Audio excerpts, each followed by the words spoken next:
BJP युवा मोर्चानि बिसिंतै मधुपुर साक हामनकनि लामप्रानि Simi Lama हिमबतक खुलायै Madhupur हाटियाव पाइथाक खुलायै कायसा लुकुतुम panda खुलायलायखा अ लुकुतुम पान्डाव मानजाखा BJP बदलनि तांफां Rajiv Bhattacharya राज्य प्रभारी महेन्द्र सिंह युवा मोर्चानि तांफां नवदुल बनिक कमला सागर बिजेपि बदलनि तांफां सुबीर चौधुरी नखबै तेब कुबनी बरंगोनां आदंग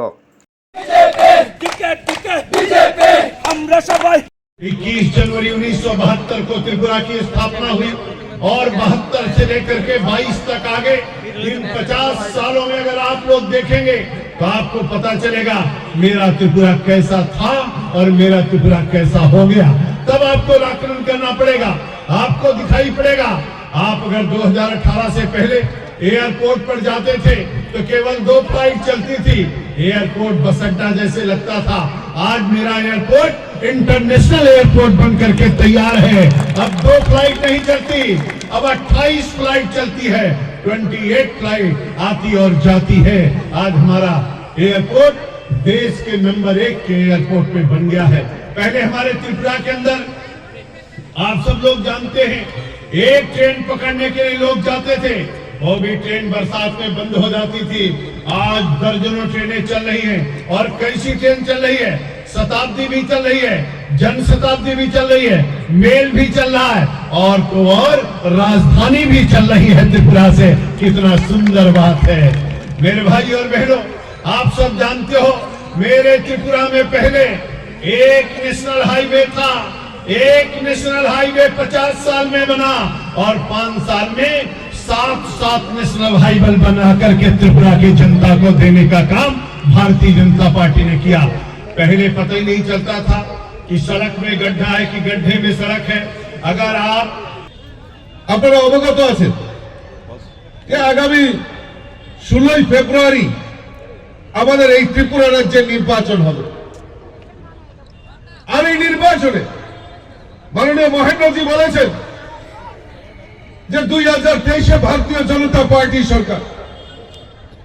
আজকে আমাদের এই কমলা সাগরে বিগত 2018-তে আমরা এখানে পদ্ম ফুল ফুটাতে পারিনি, কিন্তু এইবার এই কমলা সাগর বিধানসভার সমস্ত অংশের মানুষ, বিশেষ করে যুব মোর্চার ভাইয়েরা, তারা সংকল্প নিয়েছে 2023-এ ভারতীয় জনতা পার্টি সরকার ত্রিপুরা রাজ্যে পুনঃ প্রতিষ্ঠা হবে। আর এই কমলা সাগর থেকেও পদ্ম ফুল ফুটিয়ে এই ত্রিপুরা রাজ্য বিধানসভায় পাঠাবে। বন্ধু, আজকে পরিসংখ্যান করতে হবে।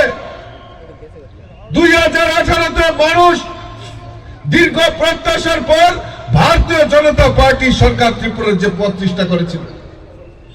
আজকে 5 বছর হতে চলল।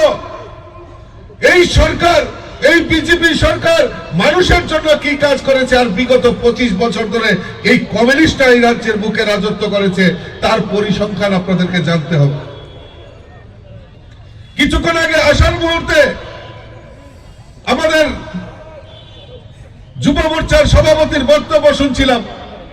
উনি তার বক্তব্যের মাধ্যমে পরিষ্কার উনি তুলে ধরেছিলেন যে কিভাবে এই রাজ্যের বুকে পরিবর্তনের সরকার, ভারতীয় জনতা পার্টি সরকার মানুষের জন্য কাজ করেছে। আমি শুধু একটা কথা আপনাদের কাছে জানতে চাই যে আজকে কংগ্রেস এবং সিপিএম, মহেন্দ্রজি বলছিলেন যে 2023-এ বিজেপি সরকার হবে। আমরা আত্মবিশ্বাস নিয়ে বলছি ভারতীয় জনতা পার্টি সরকার হবে আর কমলা সাগরে পদ্ম ফুল ফুটবে। এই কারণ আজকে কংগ্রেস এবং সিপিএম এক জায়গায় হয়ে আতঙ্কগ্রস্ত হয়ে গেছেন।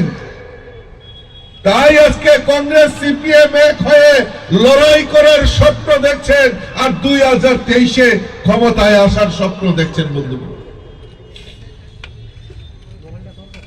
এখন লুকিয়ে লুকিয়ে আগে প্রেম করত, এখন সরাসরি প্রেম।